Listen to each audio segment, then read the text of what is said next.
2 seconds. If you were going to introduce me. Oh, sure. Okay, please, just name, rank, serial number, that's good. Thank you for joining us for this conversation with Rose and Amina. I'm Jim Plank. I'm the publicity director at Haymarket Books. We have Rose's beautiful book, Washington Park with Love, at the table. And you can subscribe to our newsletter to find out about other upcoming events. Before we start, I want to acknowledge that Haymarket House events take place on the occupied lands of the Council of the Three Fires, Ojibwe, Odawa, and Potawatomi. These indigenous keepers of the land were forcibly removed through acts of genocide and dispossession. And we recognize the nations that live in and around Illinois and stand in solidarity with them in their ongoing struggles for justice. We're living in challenging, frightening times, and coming to terms with systems and violence and destruction around us can help us chart a path forward. Thank you for being here. Thank you for being in community with us, and thank you for your support. So I'll introduce our speakers. Rose is a self-taught photographer, has created documentary and fine art photography since 1980. Her work has been widely exhibited. They're going to talk a little bit about that, including the Art Gallery, Southside Community Art Center, many other places. Their work earned juried exhibition awards, including the University of Chicago Logan Center for the Arts, Chicago Jazz Photographer's View, and DuSable Museum Annual Art Fair. To Washington Park with Love, photographs from the summer of 1987, was first mounted at Arts and Public Life Arts Incubator Galleries in 2021. And Amina doesn't want me to introduce her. Amina is a seasoned leader, coach, strategist, and consultant in the corporate, nonprofit, and philanthropy sectors. Her areas of focus include leadership development, cultural planning, and strategic partnerships, and diversity, equity, and inclusion, justice, and accessibility. She has held executive posts at the National Museum of African Art, Smithsonian Institution, Chicago Historical Society, and the DuSable Museum of African American History. Thank you. Thank Very good. Thank you, Jim. Well, this is going to be an intimate conversation, which, is actually lovely, because that means we can dig in a little bit more. And so Rose asked me to do this, I don't know, 3, 4, 5 months ago, something like that. And we said, yes, of course, I'd love to do it. I have to say that the first time I encountered the photographs were large-scale works that were displayed around the construction area near Arts and Public Life. And I was, as you know, I was like, where did these come from? All of that. So we're going to get into how she came to be there. But I want to start by maybe doing a little bit of what I call artist formation.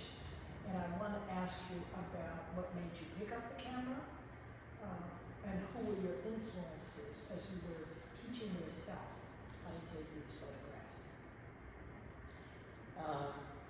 Actually, I realized when Sapphire Crystals, I'm a member of Sapphire Crystals, it's a Black women arts collective, and we had a show one year, and the theme of the show was the way my mama did, and I had to really, really think about that. And as I thought more and more about it, I realized that when I was a kid, we had cameras. We always had some kind of camera.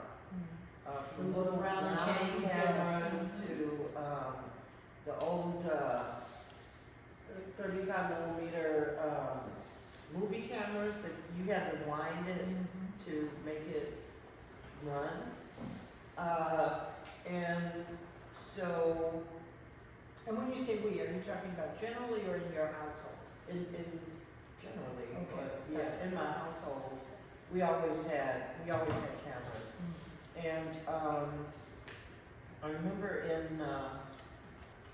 my mother passed away in '74, and in '75, I did a cross-country trip from Chicago to LA, and stopping at the Grand Canyon and Reno and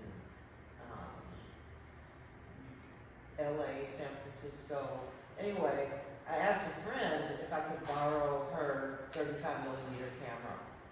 And so I loaded some film, and I so much enjoyed documenting that trip that one of the first things I did when I got back was go down to Helix and buy a camera. Wow. And it was a Nikon FE 35mm, and I got a couple of lenses, and so I just started shooting. I took one course at Chicago State University, their extension program, and they had a 5-week photography class, you know, one night a week for 5 weeks. And I thought, great, I'm gonna really learn how to use this camera. Not so. Not so much. He didn't really teach us that, but he did teach us how to process film and how to make prints and contact sheets. Okay, so that's great. That was really great. So I bought used darkroom equipment and set up a darkroom in my basement. And so that's where I processed all of my film. I also bought, this was before the internet, I bought all the books I could get my hands on about photography. How to take pictures, how to set the controls, and so on. And I just kept shooting and seeing what I would get, and I really thought the darkroom experience was so incredibly magical. You know. So it's really that seeing what you had shot, and then you started to play with the images, or you know, what was the experimentation like? You know, like you get one shot at it, as I understand, right? I mean, when you're printing with the negative, or can you? This shows how much I really know about the process. But how much are you able to manipulate? A lot, and you had to.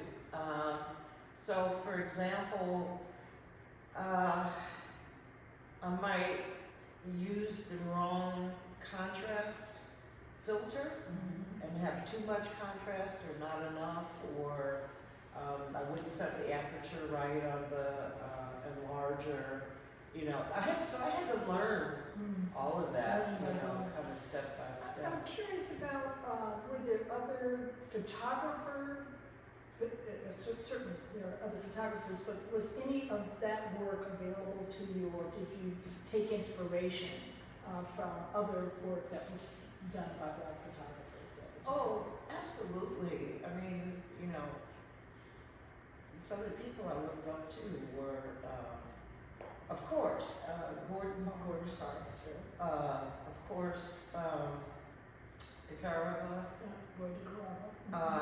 Carrie Mae Weems, James Van Der Zee, Andre Katash. I know that doesn't fit exactly, but I love the way he photographed and printed. I mean, his images were just gorgeous.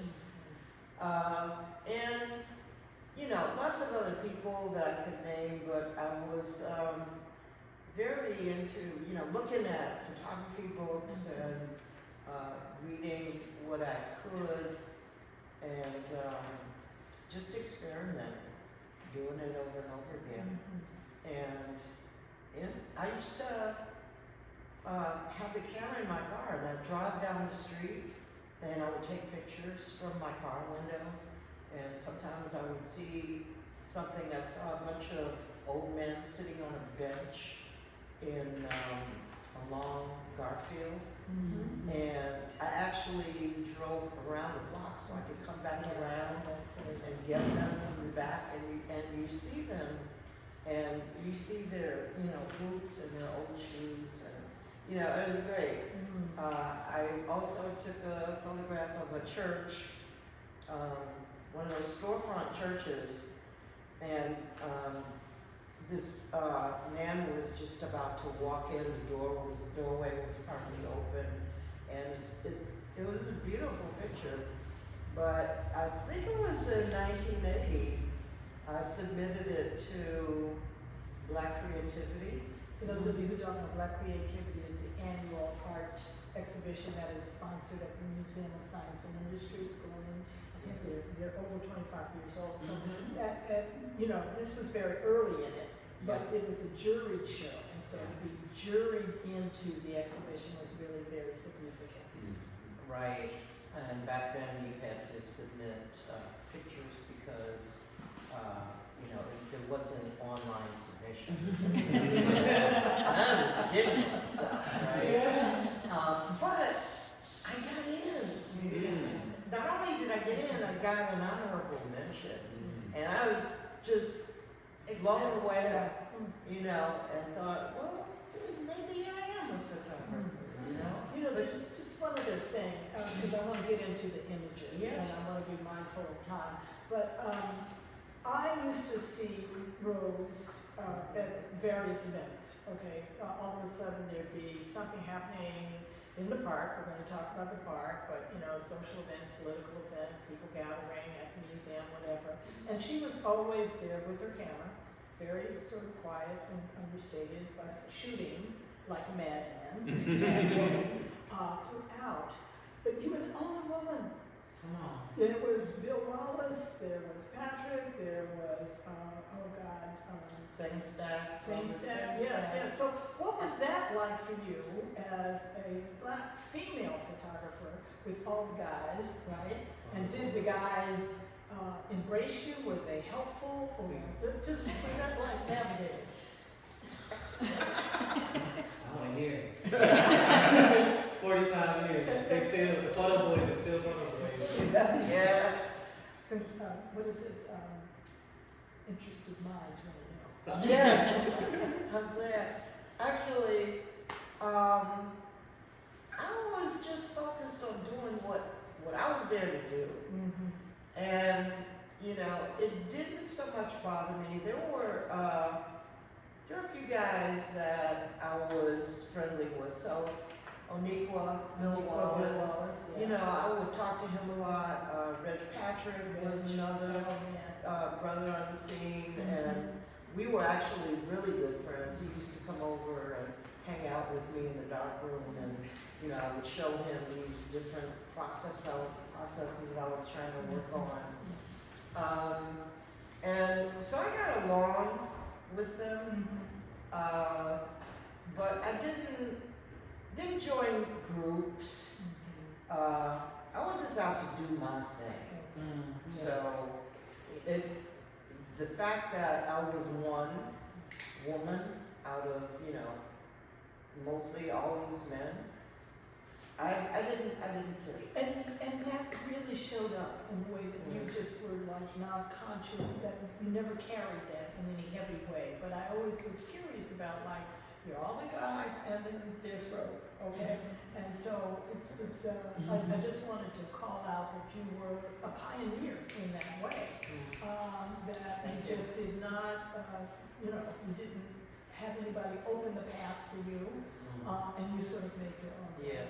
Yeah, which I think is really significant. Mostly at a lot of those events, the thing I was most concerned about was positioning. And Say more. What do you mean by positioning? well, for example, if I'm at a concert, you know, I want to be in a position to get some good shots. Another example is there used to be a bookstore, a black bookstore on the south side on 71st Street. And, I can't think of the brother's name right now. But anyway, the last time James Baldwin was in Chicago, he was at that bookstore, and the price of the ticket, the big anthology of his writings had just been released, and he had already published the book on the Atlanta child murders, and unfortunately the bookseller, the bookstore owner had sold out of the price of the ticket, but I was able to buy the child murders book and get it autographed. But the thing that's important is, before he even got there, I knew where he was going to sit once he got there, and I just wanted to be in a position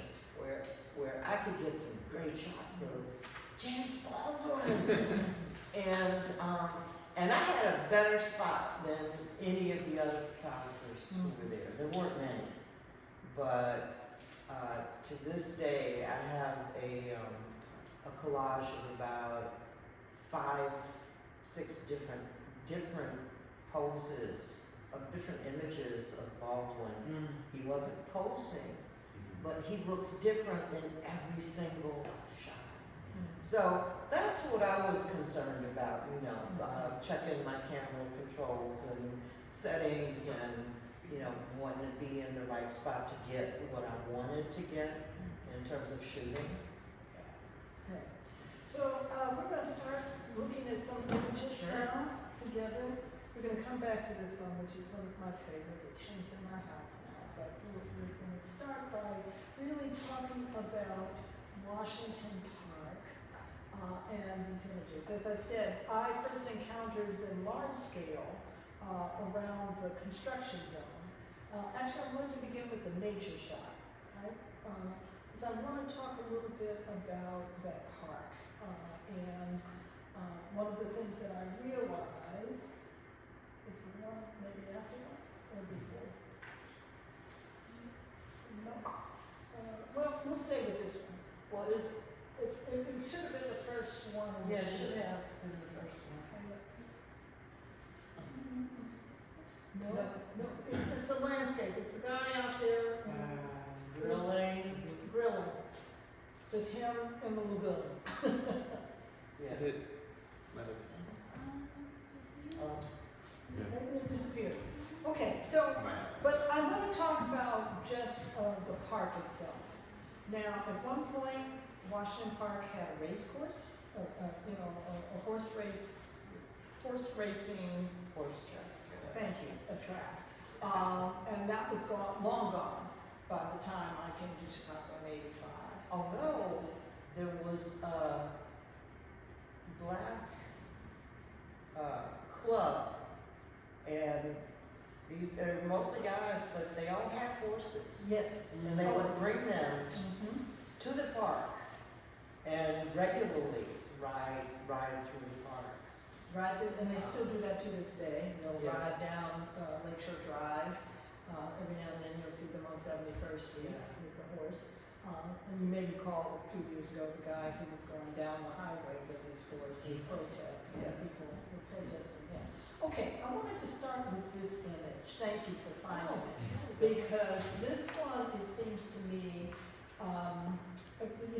my take on it, and this I think was one of the large scale ones that were around. I love that. But you think about this is in the city, right? And the garden in the city in the garden. But the fact that in Chicago you could have that much solitude to be able to do this and to have this whole lagoon in front of you and the gorgeous trees and he looks like he's setting up for the day. Maybe others are coming. But could you talk a little bit about the composition in this one and what you were going for, if you can remember? Well, when I would go to the park, I would just roam all over the place. I would drive through and drive back through and park and take my camera. And I was out one afternoon and You can actually kind of see this scene as you drive into Park at 55th and King Drive. And left-hand side, yeah. one of the things I really wanted to do, well, there were a number of things I wanted to do with this project, including capture the landscape, because the park itself was a subject for me. And I also wanted to show how people interacted with the environment. So I had a lot of shots from the one on the cover of the book where you literally see, you know, thousands of people out in one day, all the way to photographs that capture people in more solitary moments. And so I saw him with his grill right in front of this beautiful lagoon and the trees. And I wanted to leave the chimney, the smokestack, whatever that is, in there. And that's in the building that's across from the Dusapa Museum. If you go down Cottage Grove, you've seen that one. Right. Yeah. But it tells you that he's not somewhere way out in the country. He's, you know, in the city. Locate him with that. But I just love the image and the contrast of, you know, the sunlight on the grass filtered through the trees and whatnot, and he just looks like, you know, he's in his space, he's having a good time, he's chilling out. Yeah, you see that in his body, his whole body do. language and his grounded. I mean, he's very at ease. He's in his head. He's, you know, he's doing whatever. But I thought that was really stunning. And he's got everything he needs. Everything he needs. You know. Maybe a woman, but Well, she might be coming later. I don't know. You go ahead and cook first, huh? Okay, let's go to the next one because there's a whole series in here. I was stunned to see how many. Those are my guys. I'm going to come back to them, but let's talk about how the park was animated. And you know, one of the things that I think I took away from the book, I came to Chicago, I think I've said this before, in 1985 to head Dusapa Museum. And so Dusapa is right there in the park. And I learned over time all of this other history of the park. But it was animated in 1987. Now when you started this, was the idea, I'm just going to spend the summer filming in Washington Park, or did you start by just sort of coming out more frequently and the project sort of took hold? No, actually, I'm asking you, was there an intention, like I'm going to document everything that goes on here in 1987? Yeah, actually I had decided to apply for a grant. And back then it was the Chicago Office of Fine Arts Community Arts Assistance Grants Program. And so I applied for the grant and I got it. It was $1,500, I think, which was just enough to buy film and chemistry and for the darkroom and paper. And but in order to apply for the grant, you had to have an idea. You had to have a proposal. Yes. Okay, what are you going to use this money for? And you know, I really thought a lot about that. I wasn't sure what I wanted to do, and I think before the applications were due, I had been out to Washington Park for something, and it occurred to me, Washington Park. And I've always loved that park. I mean, I grew up on the south side. We would often go to Washington Park. And I knew that there were a lot of events that went on in Washington Park. I had no idea there were so many, and I would end up practically living in that park over the summer. But that was my idea. I proposed to document all the various activities in Washington Park in one summer. So this is 1987. Yeah. This is Harold Washington is the mayor. You've just been reelected. Right. You had, that's right, he had just been reelected in April, and he was gone by November. Yeah, we lost him so soon. There is an energy in the city because of the agency that his election created. Especially on the south and west sides. They sort of felt responsible for him being in that place. We got Harold there, and Harold was taking care of us. That's right. I remember the first time Washington ran, and I used to have my children in the car, and there would be these car, with a bunch of cars. Yeah, sort of a driving car through the parade neighborhood, with, yeah. driving through the neighborhood, windows down, vote for Harold, vote for Harold. And I would see him at various cultural institutions on the south side. And, you know, what struck me later was that people were so surprised when he won the first election. I remember watching the news, and they just couldn't believe it.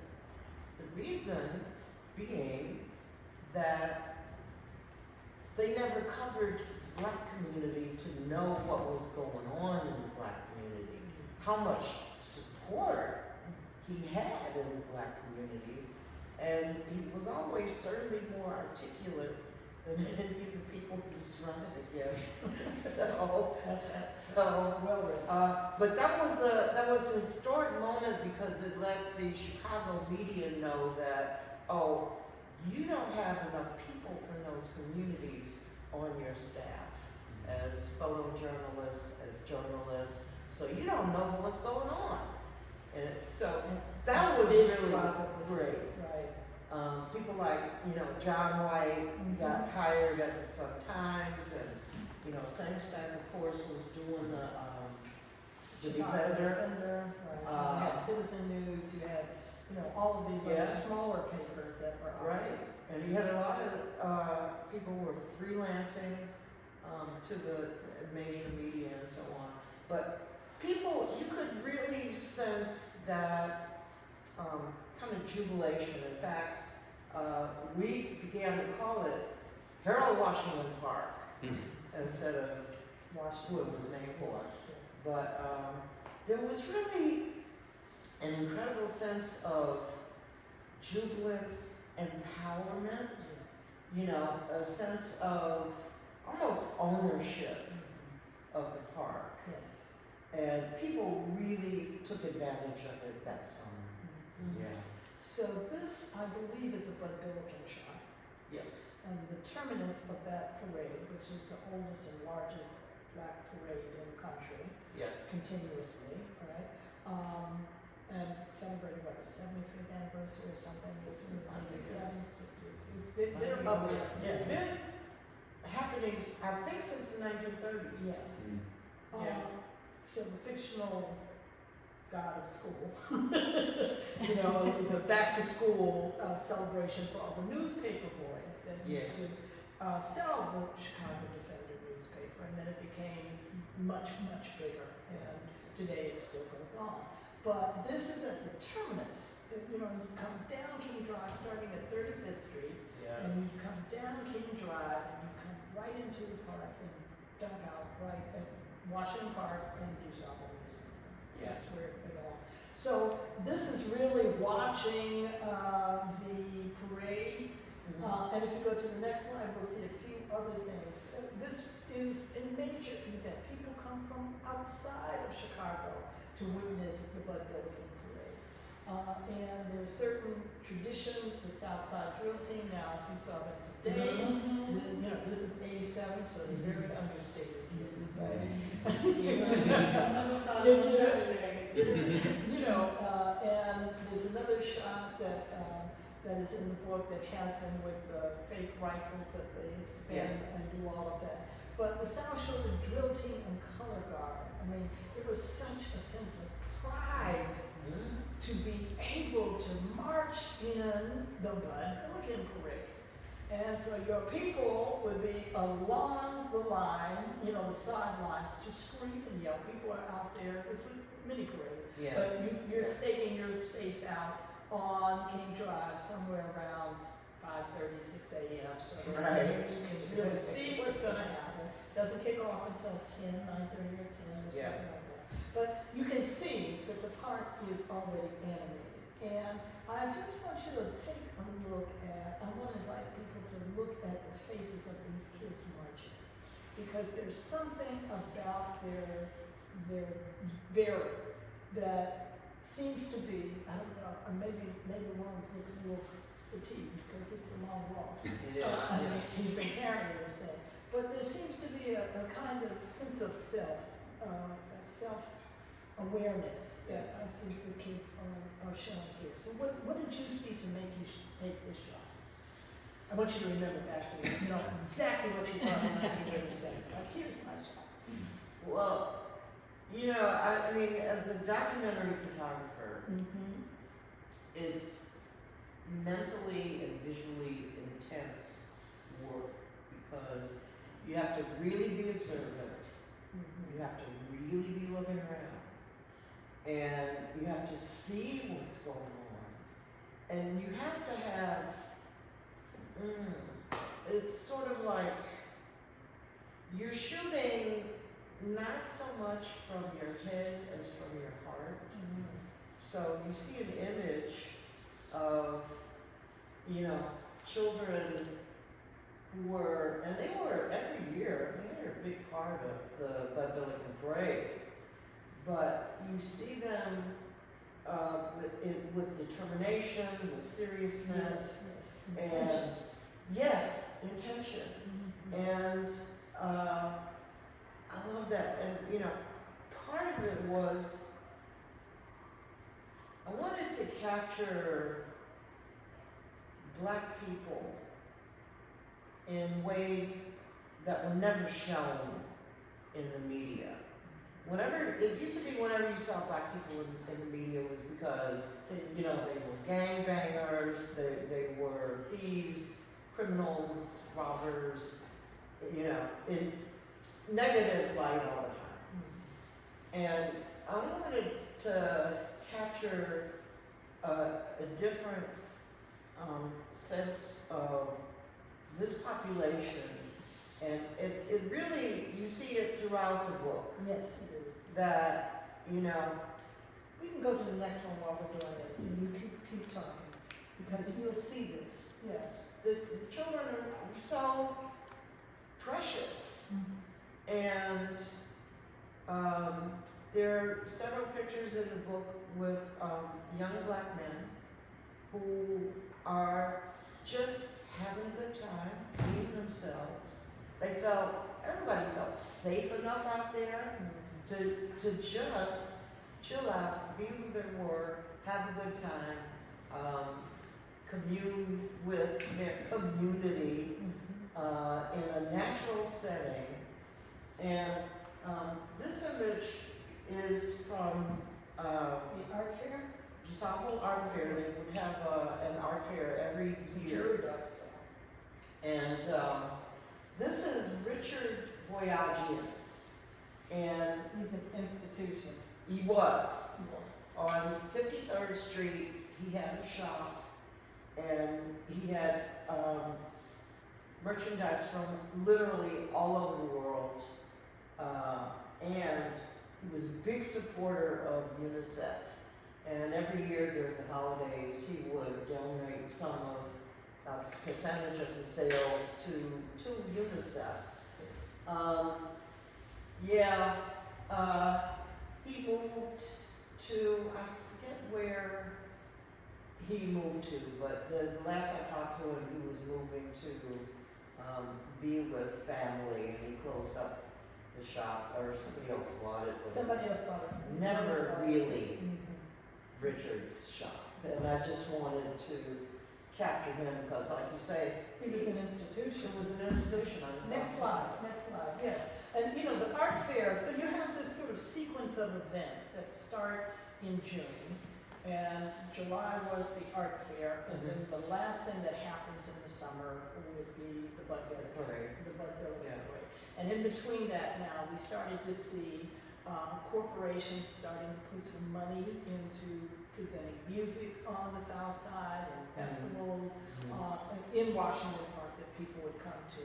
And one of the noteworthy ones was Ed Gardner, Ed and Betty Ann Gardner, who for a series of years, 3 or 4 years, did in the same way that you talked about it, why are we only showing the negative? Let's show black on black love. And so he did the Black on Black Love Festival out in Washington Park for at least 3 or 4 years. And Garner was the founder of Soft Sheen Beauty Products. Yep. Yeah. Yes, thank you. So he had a little cash, and he plowed that back into the community. So as you can see, and this gentleman, I'm forgetting his name, but he used to work at DuSable Museum, so part-time and a community activist and all of that, yeah. And so, you know, black by popular demand, we're starting to proclaim a certain identity. And, you know, even on the little ones, which is where you want to really begin to plant that seed. Yeah. What were you going to say? No, I included this photograph because there's a wonderful story here. As Jim mentioned, the first exhibition of any of these photographs was at the University of Chicago's Arts and Public Life Arts Incubator Gallery. And when it closed there, a woman who worked as, and I didn't know this, she worked as a curator for the University of Chicago hospitals. They have galleries and artwork throughout all of their medical buildings. And she took about 2/3 of the exhibition and installed it in one of the hospital buildings. And she contacted me and said, you know, one of our employees was walking through the gallery and said, that's my father. That's her father with the ice cream cart. And so I asked her if I could get in touch with her, and she checked and gave me the number, and I called her up and I said, wow, this is really incredible. I want to give you a print of that image because it was 35 years after this image was taken. And I was supposed to meet up with her at the hospital, and we kept not being able to connect. But one day I was there, and she said, well, I'm running late. I'm not going to get there. But my dad usually is out with his ice cream cart around Ray's school. And it just so happened I was going to pick up my granddaughter from school that day at Ray. So I went and I had my son with me, and we were parked waiting for school to let out. And, looked across the street, and there he was, 35 years later. So I got out of the car and went over to talk to him. He was, of course, 35 years older than he looks in this photograph. And he was barely able to push that ice cream cart down the street.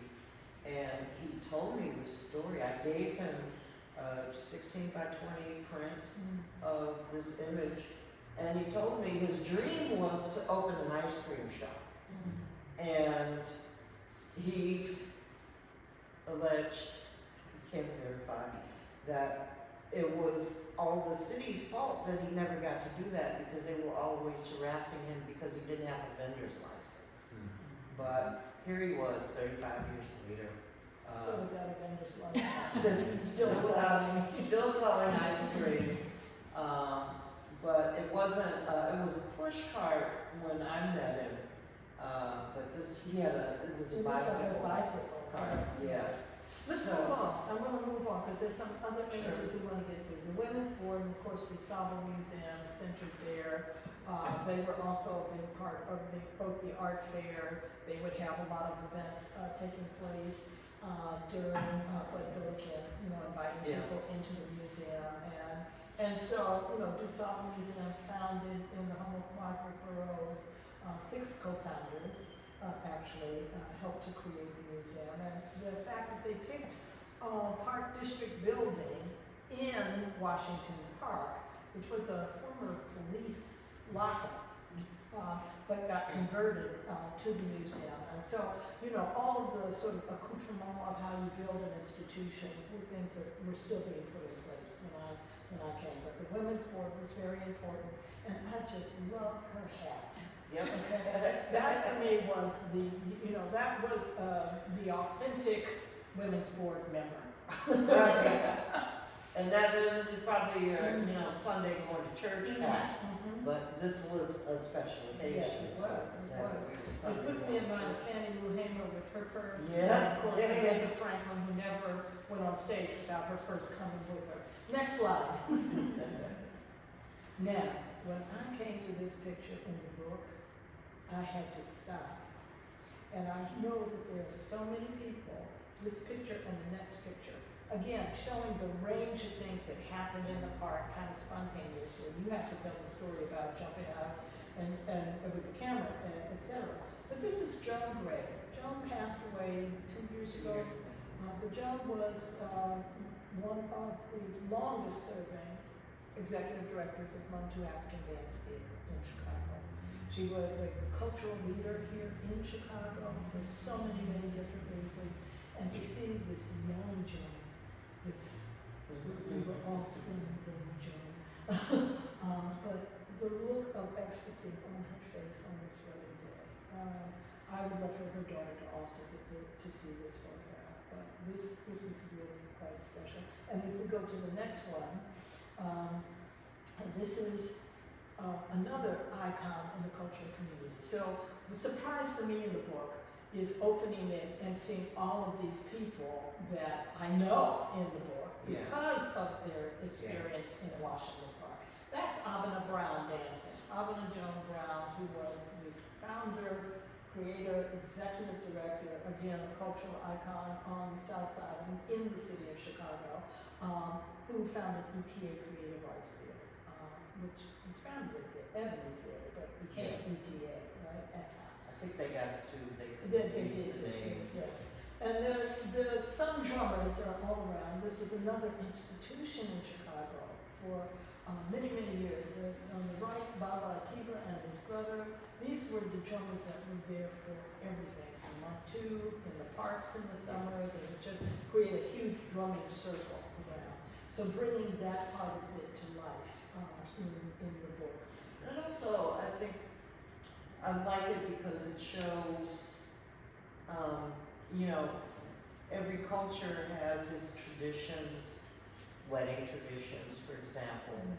But, there was a part of the Black community in Chicago that, we call ourselves the African community in Chicago. Most of us weren't African, but we knew we were descended from African people. And we embraced African culture, hence, the dancers, their headwear, and, the drums, even their footwear. It's very different from the way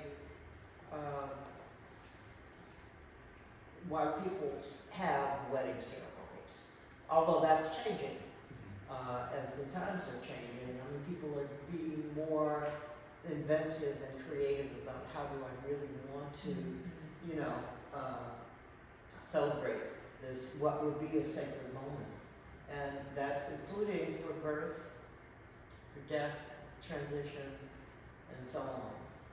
this is really also, and when I look at the composition of this one, how you were able to really have, you know, the married couple, now married, in the center, and all of this enveloping them, and then this Positioning. Yes. Like I said. Did you have to, or was that natural? Was that just documenting it, or did you say, can you all get together a little bit closer? Oh, no, I rarely, pose people. Mhm. You know, you want to catch people spur of the moment, being themselves, not even knowing that you're there. Mhm. You know, nobody's looking at me, everybody's looking at Abba. you know, and that's what I want. I Mhm. want to just sort of fade into the background.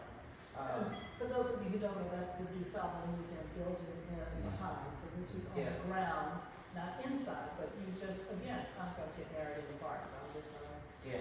hang out. Yeah. Next slide, next image for us. Okay, so this was another big surprise for me, and I'm gonna let Rose talk about it in a minute, but I have to tell you that when I came in '85, one of the first things one of the first events that I was told we had already planned to do was an event for the DuSable Museum at the Oak Brook Polo Club. And I was like, why are we going all the way out to Oak Brook for polo, which none of these people really know what it is or what the rules of the game are and all of that. So with this marvelous park in front of us, we created Carnival, not Carnival, Carnival Ball, celebrating the tradition of Carnival in Black cultures. So this one was, I think the first or second year we had Brazil and New Orleans, and of course we brought the Jubilee dancers. This is probably a Montu dancer. And to see that walking across the park at night with all these tuxedoed men and women in their finery was really quite a special night. So what was it about Carnival Ball that you thought was important to capture? First of all, and this was a ticketed event, Yes, it was. because it was a fundraiser. It's a fundraiser. And I had no ticket, but I knew it was happening, And you had a camera. I had a camera, and I just showed up and took photographs. And you see a couple people here with masks on, but that was part of the evening. People wore masks and you know, tuxedos and their finery, and so I love getting just capturing the spirit of the event, and I just thought this was a great picture. It's almost like he's blessing the gathering, and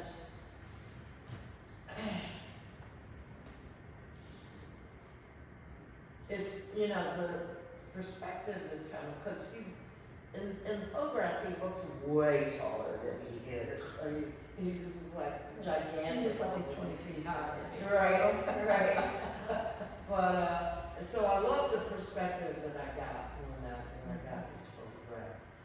But you know, you didn't often see Black people in, you know, tuxedos and tails and, you know, all of this finery. So I just wanted to capture that. We're going to speed it up a little bit because we're running out of time. This was another surprise to me as an outsider. The fact is, in the summer in Chicago, people will pitch tents. And I grew up in a family that camped across the country. And so I'll never forget the first day I said, it's like, why are they pitching tents for one day? But as you can see, it really sort of anchored them in the park and provided shelter, and you know, there's a lot of activity going on inside the tent. It looks like somebody's getting their clothes changed or whatever. But this was another thing that was very normal in the park, right? To see tents. Yeah, we're going to be out here all day, so let me just pitch the tent and put the baby in there and take a nap. Yeah. All that good stuff. Next slide. Okay. There's something, and I don't want to forget this quote that I got from one of the essayists, and she talks about, this is your dear friend Zakia Najiba Dumas O'Neill, who's noted the emotional range and the breadth of intimacy that these works really evoke for all of us when we see them. And you put us in the landscape and you underscore our relationship to nature and to community and to each other in very touching ways. And I was very much taken with the number of children and the images of children that you have. And I'm curious to probe what was the impetus for you to capture so many young people?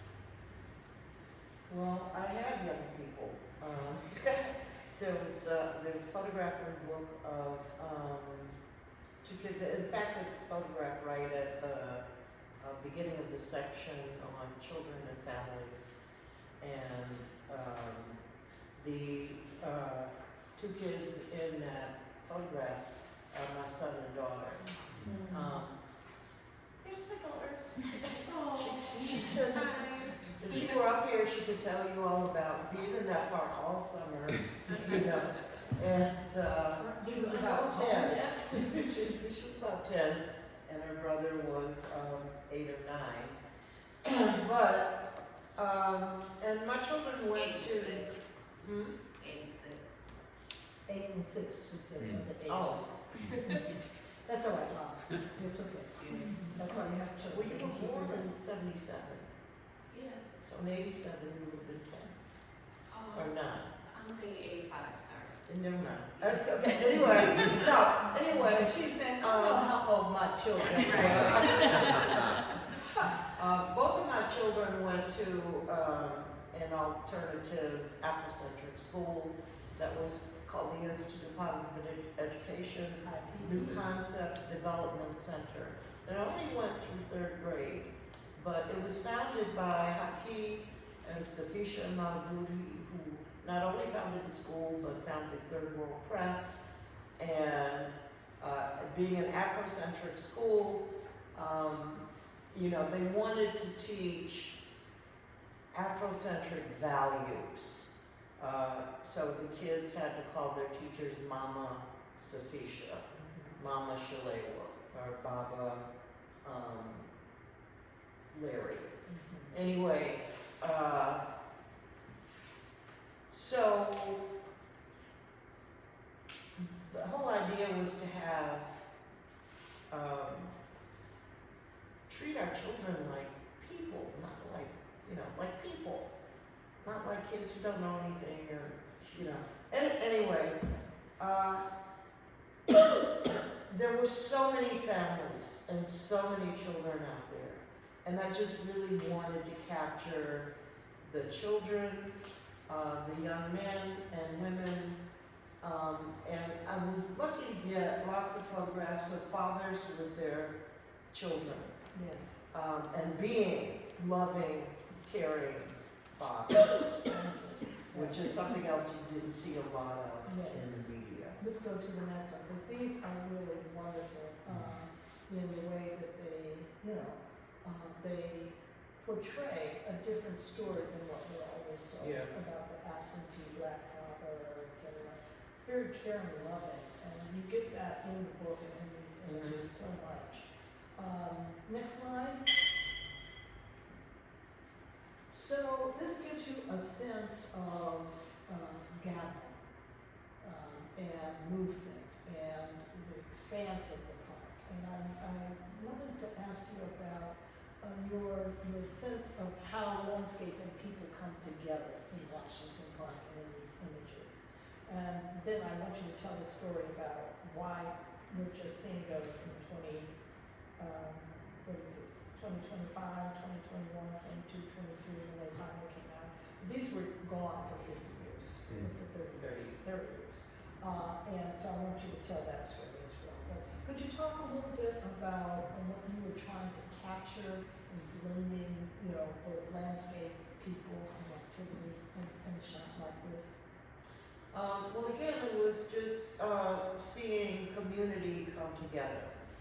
And there were lots of events, there was sports, there was the Black on Black Love campaign, No Crime Day, the art fair, the Roots concert. I mean, I could just, there were events every single week.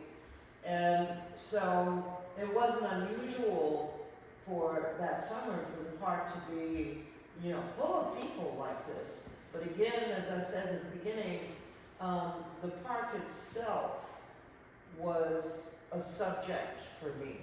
And it was important that whenever I was taking photographs of people, I wanted to include some of the landscape. And just to depict how people came together in this environment and how they interacted with the environment. There's another photograph in the book of a small group of people standing between two huge trees. And it perfectly expresses how people just related to the landscape. And there's an important point that, and I spent summers as a kid at my grandmother's farm in rural North Carolina, and just, fields and fields and out on the land, and you could see the weather moving across the land, and I became a real nature girl in that. But when you think about how many Black people migrated from the south to the north, and they left that rural landscape. So it was important to be able to gather in a landscape that was kind of like that, wide open with, lots of trees and water elements, and, that's where people felt comfortable. And I think they missed that from the south, because you don't often get it in a big urban city like Chicago. But again, you could be in Washington Park and just forget you were in the city. Yes. Yeah. You absolutely could. So why did it take 30 years for these to come to light? I mean, I would have thought that in 1988, maybe 89, I would have said, but what's up with that? Well, there's a lot up with that. When I would finish shooting for the day, I would go home, I would process my film religiously, and I would make contact sheets. And I would, write down on the back of the contact sheet what was happening that day, what the event was. And I would put them all in a binder. And summer was over. I was a single parent, had 2 young children. I was a full-time faculty member at Columbia College in Chicago. So I had to go back to work. Kids had to go back to school. I had to go back to day-to-day parenting. I just never had time to get back to it.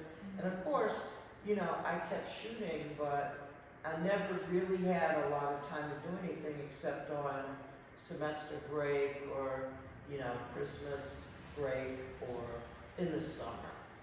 So they just sort of languished in that binder.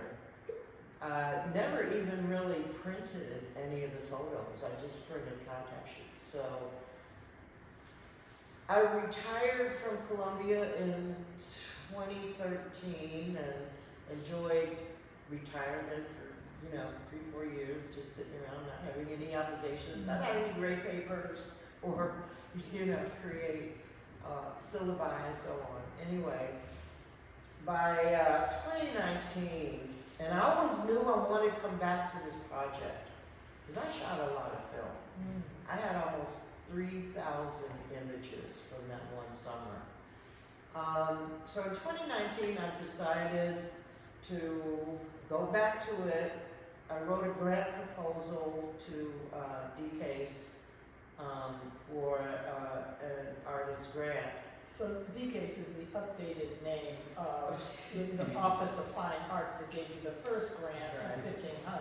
Right? So it's really, you know, the circle comes around again. That's great.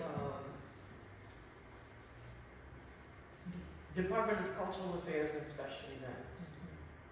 Anyway, I got the grant, and what I had proposed to do with the grant was to have all of my negatives professionally scanned and digitized, so I could really see what I had.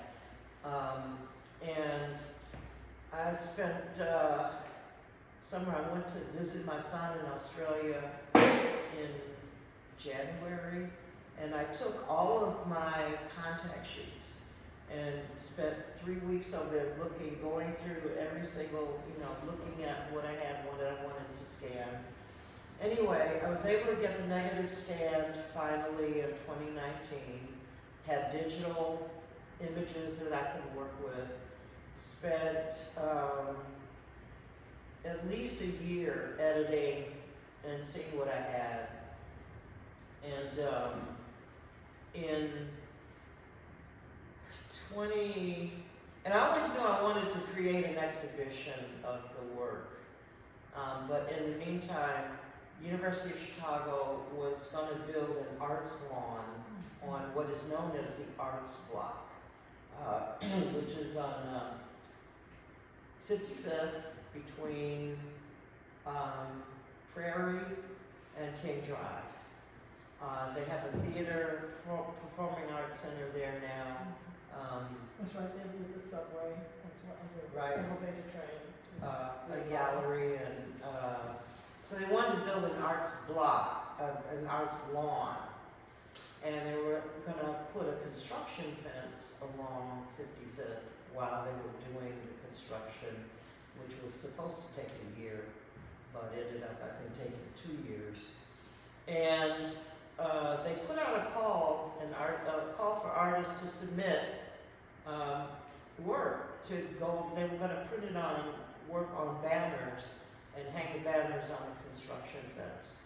So I submitted some of the images from Washington Park, and they accepted them. I had I think 5 banners, 4 images on each banner, and they were like, the banners were like 5 feet by 25 feet, I think. And so they are on display around a lawn, okay, that's a nature once again, that's being transformed. But it's just west of the border for Washington Park. So in some ways, it's the introduction or the summation of what that experience is. Because you're seeing, oh, this was the park then, and that is the park now. And that was part of my statement when I submitted my images. Like, you're gonna build something new, but it kind of makes sense to celebrate the past in that same area. And when they decided to put my images on the banners, I told them, you know, I've got a whole exhibition and no place to show it. Because COVID happened, right? I got the grant in 2019, and then in 2020, I think, COVID shut down all the galleries, all the museums, all the spaces and everything. So, but at 2021, we had the opening at Arts and Public Life. So I'm going to wrap up with these 2 things. One is, this is 120 images in the book. 40. 140. Of how many images? Oh, I initially had almost 3,000, and once I started editing, I got it down to about 1,200, something like that. You know, stuff, the underexposed, overexposed, didn't work out, whatever. So out of what was left, I culled 40 images for that first exhibition. And then when Haymarket agreed to publish my book, they asked for about 140 images, so I could go back in and choose a lot more. And you still have some that you're hoping for a part 2, is that right? I could actually do a second exhibition because there were only 40 in the initial exhibition, and so there are images, they're in the book, but people haven't seen them in a gallery. Gotcha. So that's potentially a part 2 I see. So we've got exhibition. 140 in the book, 20 that were on display, so we've got 40. 40 that were on Yeah. display, so we still have some more. What is it, last question, what is it that you hope all of us take away from seeing these images? Oh, just how important it is to document your experiences in the world, and especially family and community. And we were talking earlier about the No King's Day March. 2 of our guests were there, and I was talking to Jim earlier. He was chasing after ICE abductions this morning, but documenting your experience, your life, and that's so important. And we have more means now than ever to do that. Everybody's got a cell phone. You can take pictures wherever you are, but also just to remember a sense of how community came together in 1987 in this one place, and it was joyous. It was a celebration of Black life, Black culture, Black people, children, teenagers, the elderly, everybody. And I really think, as we were saying earlier, like it's all about, establishing community and keeping things going, keeping people connected. And I think that's what we have to do to continue to support and defend democracy in our lives and those of our neighbors and so on. So it's sort of, in that way, I think, just an example. It's very inspirational when you think about the moment that was that way, and what do we need to do to get back to that kind of feeling.